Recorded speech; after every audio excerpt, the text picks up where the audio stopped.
What the Pentagon isn't telling the president: a slow burn investigation into the gap between the public picture of the Iran war and the internal reality raising alarms at the highest levels of this administration. Here's something strange.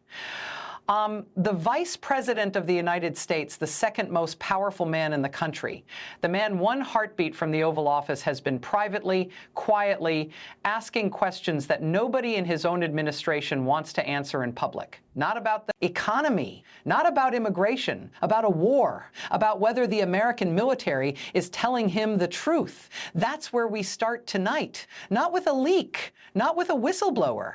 With a question, the kind of question that, when it comes from the Vice President's office, doesn't just float away. According to reporting by Missy Ryan, Vivian Salama, Michael Scherer, and Nancy Youssef in The Atlantic, published just days ago, J.D. Vance has privately raised doubts about the picture the Pentagon is painting of the Iran war. And the specific thing he's worried about isn't vague. It's concrete. It's the missiles.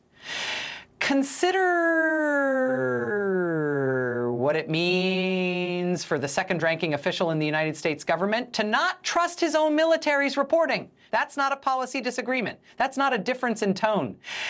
That is a crack, quiet, out of public view, but widening at the very center of America's wartime command structure.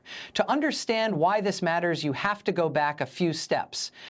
When the United States entered into direct military conflict with Iran, the public posture from the Pentagon was measured, controlled, even optimistic. Briefings emphasized operational successes. Officials used careful, calibrated language designed to communicate confidence without conceding cost. That's not unusual in wartime. Governments do this. They always have. J.D. Vance is not a career diplomat. He is not a figure who spent decades being managed by the national security apparatus. He came up differently skeptical of institutional consensus, skeptical of the foreign policy establishment that he has long argued serves its own interests more than America's. And so when the Pentagon's briefings started to feel, to him, a little too smooth, a little too assured, he started asking harder questions. Specifically, what is actually happening to our missile stockpiles? Here's what we know. Modern warfare against an adversary like Iran does not consume missiles in small quantities. These are precision munitions. They are expensive to manufacture, slow to replace, and central to American military strategy in every theater from the Pacific to the Persian Gulf. When you use them at scale against Iranian air defenses, Iranian command infrastructure, Iranian proxies, and Iran has had decades to build deep, redundant, hardened systems you burn through stockpiles at a rate that took years to accumulate. The Atlantic's reporting indicates Vance has questioned whether the Pentagon's public characterization of those stockpiles accurately reflects the internal reality. Notice what that means. It means someone in the Vice President's orbit believes there may be a gap between what the Defense Department is saying publicly and what the classified picture actually shows. That gap, if it exists, is not a bureaucratic footnote. It is a strategic liability of the first order. There's more. The reporting suggests Vance has also pressed on Iran's remaining military capabilities, whether the public picture of a degraded, diminished Iranian threat accurately captures how much capacity they retain. Wars have a way of outlasting their initial optimism. Iran is not a small country. It has survived sanctions, isolation, and military strikes before. The question of whether the adversary is as weakened as we've been told is not a minor quibble. It is, in fact, the question. And then there's the third thread in Vance's reported concerns, the one that reaches furthest. He has reportedly asked whether America's readiness for future conflicts has been compromised by the pace and scale of this one. Think about what that means.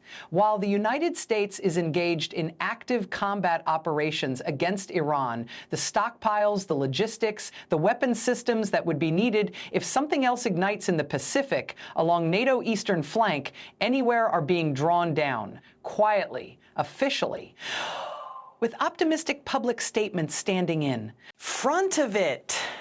The Vice President of the United States is worried that America may be less ready for tomorrow's war because of how it's fighting today's, and that the military is not giving the civilian leadership the full picture needed to make that judgment clearly. And here's the part that should concern all of us.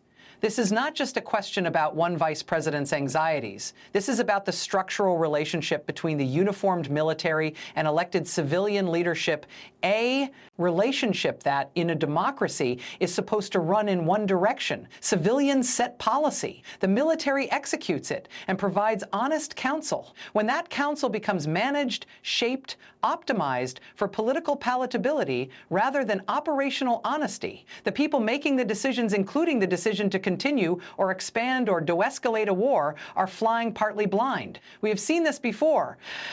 The history of American military conflicts in the modern era is threaded with examples of what happens when the internal picture diverges from the public one, when officials start managing the message more than reporting the reality. The results are not historical footnotes. They are the wars that didn't end when they should have, the resources that ran out without warning, the adversaries who proved more durable than the briefings suggested.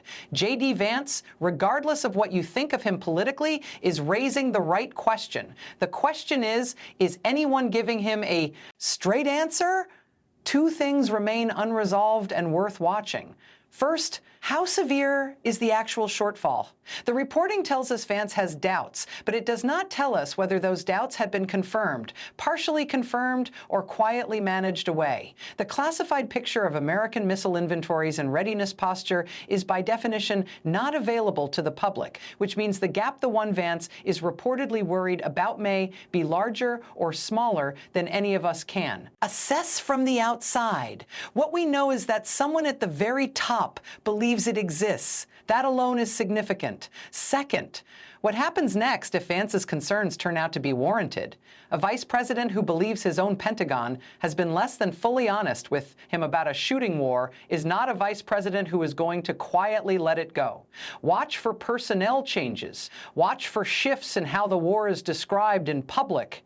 Watch for the moments when the official optimism suddenly requires revision. Those moments, when they come, will be explained as developments. Notice whether they might actually be corrections. In wartime, the most consequential lies are not the dramatic ones. They are the ones that look, from the outside, exactly like briefings.